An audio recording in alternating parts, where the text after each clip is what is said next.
the flag still stands for freedom, and they can't take that away. And I'm proud to be an American, where at least I know I'm free. And I won't forget the men who died, who gave that right to me. And I gladly stand up next to you and defend her still today. 'Cause there ain't no doubt I love this land. God bless the USA.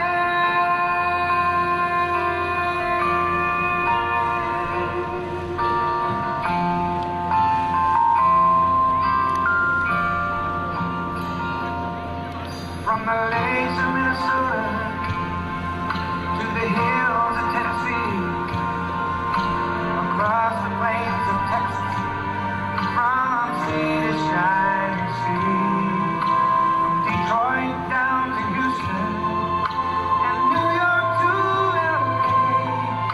There's pride in every American heart, and it's time we stand and say that I'm proud to be an American, where at least I know I'm free. And I won't forget the men who died, who gave that right to me. And I gladly stand up next to you and defend her still today. 'Cause there ain't no doubt I love this land. God bless the USA.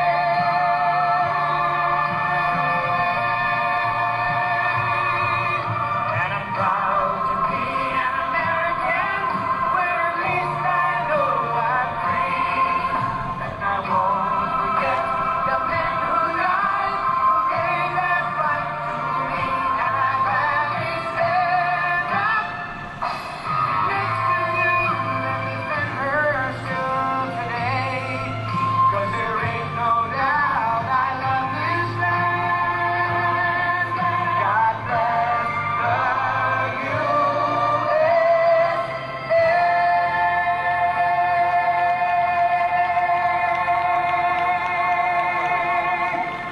Well, from 12,500 feet to right down here at almost sea level. Aircraft to a precise exit point for the jumpers. Watch closely as you may see the nose of the aircraft move slightly left or right in response to these steering instructions. The aircraft has been slowed to 120 miles per hour, or the same speed as the free fall parachutes at terminal velocity. In a matter of moments, members of the Golden Knights will exit the aircraft.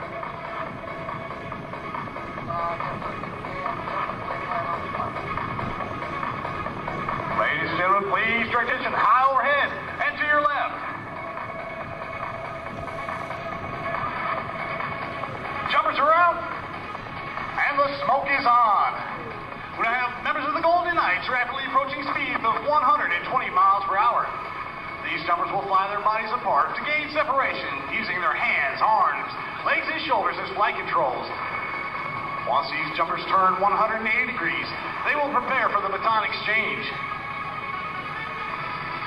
Each jumper will fly together, gauging a speed, distance, and rate of closure from one another.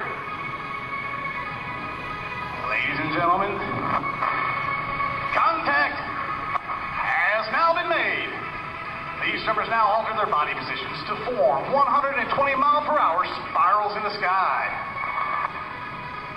Give them a big round of applause, ladies and gentlemen, as there's 3 barber poles.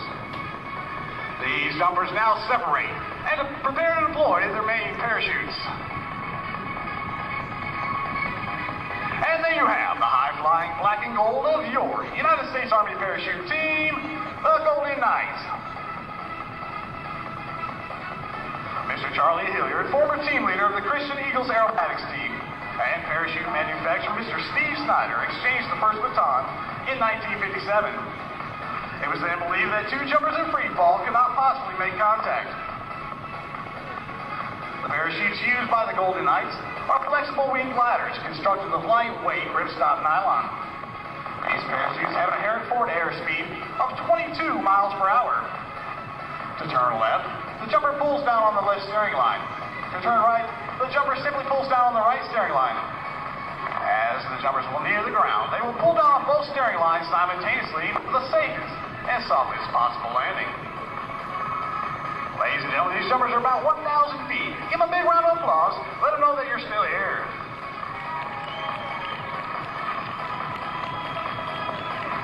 Notice that the top jumper is flying a black and gold flag. That is our United States Army parachute flag.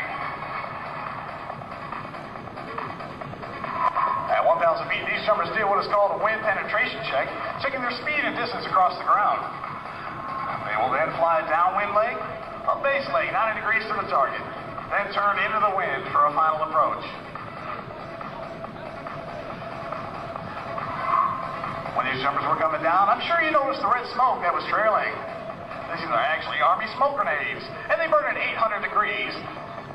They are attached to a bracket on the jumper's left foot. As the first jumper brings it in for a beautiful target area landing. Not to be outdone by the first jumper. This second jumper jumping the flag will line it up on target. Notice all his attention is now directed to the small dot in the center of our orange X. He brings it in for a dead center landing. He has exited the aircraft and ignited a smoke canister as he's gliding to his opening point. He is wearing 2 identical parachutes, plus 1 reserve parachute. He will open his first parachute much higher than normal and intentionally cause it to malfunction.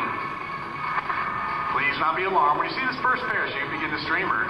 There's absolutely no danger to the jumper. This is our only solo maneuver, yet one of our most exciting. Watch closely for a parachute to inflate. He's bringing it on down to about 4,000 feet.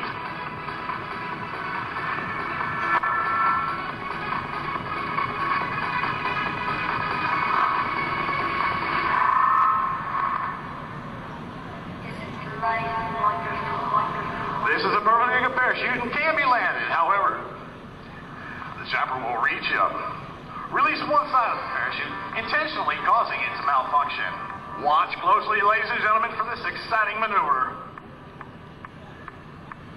And there he goes, ladies and gentlemen. Release one riser, causing the parachute to accelerate earthward at speeds of up to 90 miles per hour. He has released that malfunction parachute and will go to his other main parachute. Give him a hand, ladies and gentlemen. This is the same procedure that a free-fall parachutist would use if he were to have a problem with his main parachute. The reserve or auxiliary parachutes used by the Golden Knights are also flexible wing gliders, such as the one you see now. However, there are some differences. They are white in color, have a slightly smaller wing surface area, which enables them to fly up to 30 miles per hour. This enables them to get back into a tight situation, such as a downtown intersection or major league stadium. While each of these jumpers will repack his or her own main parachute, the reserve or auxiliary parachute must be packed by a certified parachute technician every 120 days, whether it's used or not. The released parachute you see floating earthward will be recovered, untangled, and hooked up to use again. If it does float towards you, please do not attempt to retrieve it. Our recovery team is on its way.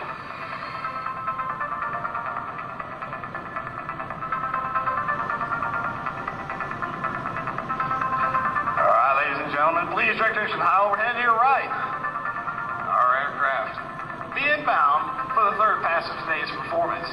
On the third pass, you will witness the exciting diamond track maneuver.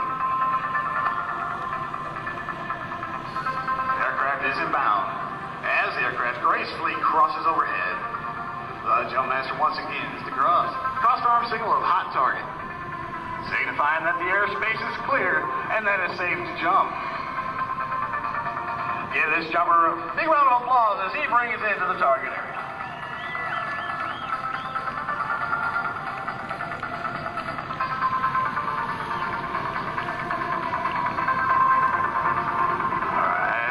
The airplane is straight overhead. In a matter of moments, our third pass will exit for the demanding diamond track.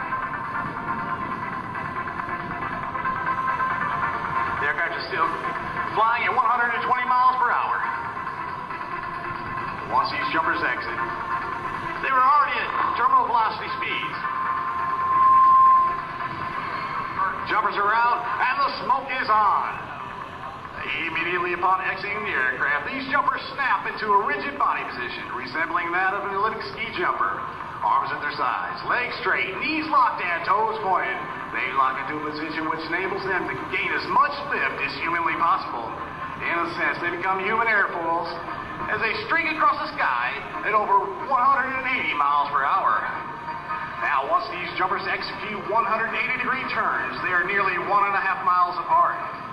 Due to this tremendous amount of lateral separation, each jumper must first locate a thin trail of red smoke on the horizon, then trace it down to his partner, who appears much like a guided missile streaking back toward him. These jumpers will cross within what appears to be inches of each other, with a combined closing speed of over 300 miles per hour. Watch the left dive, and watch the right, and watch for the cross.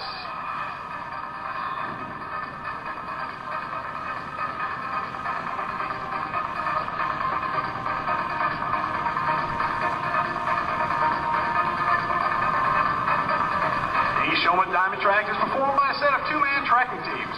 Each team starts our show season off together in our winter training period at Yuma, Arizona. Due to the high degree of difficulty for this maneuver, each Diamond Track team will stay with their partner the entire demonstration season and only track with each other. Notice they need to gain vertical separation to allow for individual approaches to the target. This is accomplished by pulling down the front part of the parachute and spiraling down at speeds of up to 60 miles per hour. They do this to set up an accuracy stack just like you might see at a busy airport.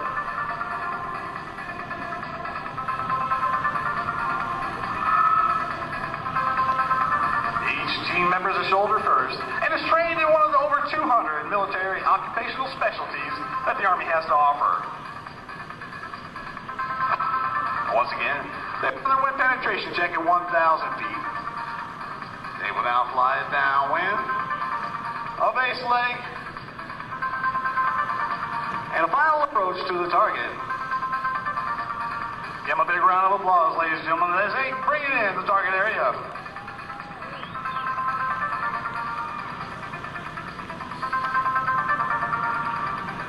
Those are 7 openings in front of the parachute. This allows air to be forced in, inflating the flexible wing glider. You may notice when the jumper pulls down on both steering lines that the tail of the parachute curls under.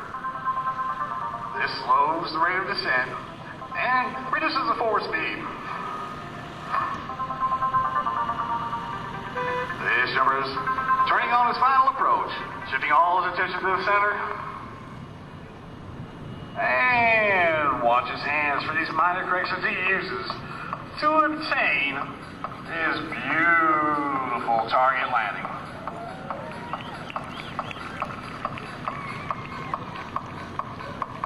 Ladies and gentlemen, once again, please direct your attention high overhead. Our aircraft is inbound for the 4th and final pass of today's performance. On this final run, you will experience the excitement of the world-famous Golden Knight Diamond Formation. Hot target has been given, and standby has been given. Jumpers are out, and the smoke is on. As the team leading takes its heading in this direction, the left wing, right wing, and slot flyer key on its movements to form a wide diamond in the sky. Since vocal commands cannot be heard in free fall, the team leader must rely on hand and arm signals for communication. At 9,000 feet, he has waved his arms, signaling all 4 jumpers to close in for the tight diamond formation. These jumpers will be flying merely inches apart and will not make physical contact while in free fall. At 5,000 feet, the team leader will wave his arms, signaling all 4 jumpers to turn and straight to the 4 points of the compass.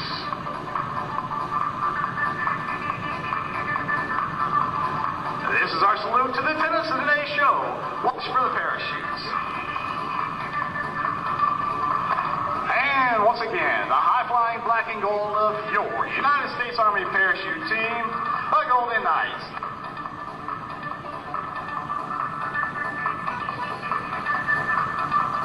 Unlike military jet teams, the United States Army parachute team is comprised mostly of non-commissioned officers. The 89 men and women that make up the Golden Knights come from various jobs throughout the Army.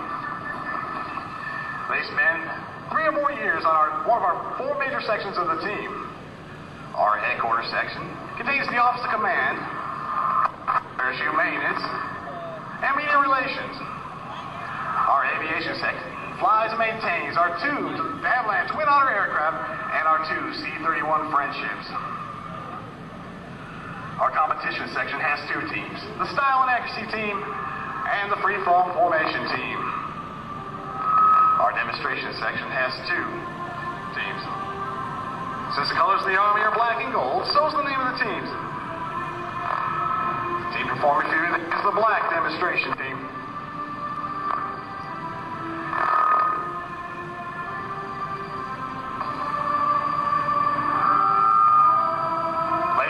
As these 4 jumpers bring it into the target area, I want to direct your attention overhead and to your left. It would appear that 2 canopies have become entangled, but this is not the case.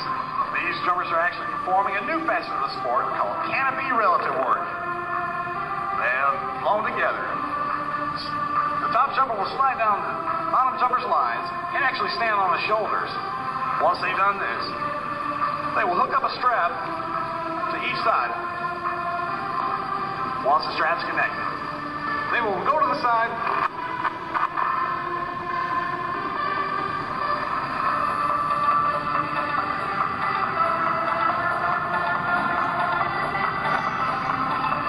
Ladies and gentlemen, notice that only 1 jumper is wearing smoke on this.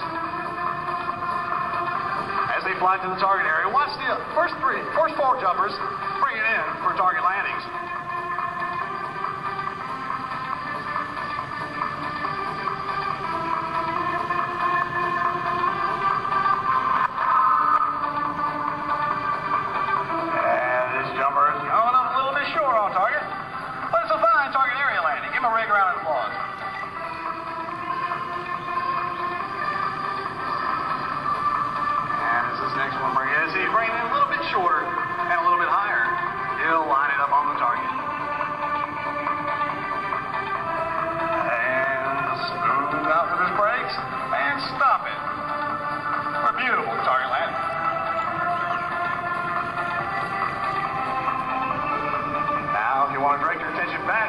You're right now. These jumpers are still connected with the strap. Notice that they alter the positions of the canopies to come more straight down than forward. They will now break apart and have individual approaches to the target area. Give them a big round of applause, ladies and gentlemen.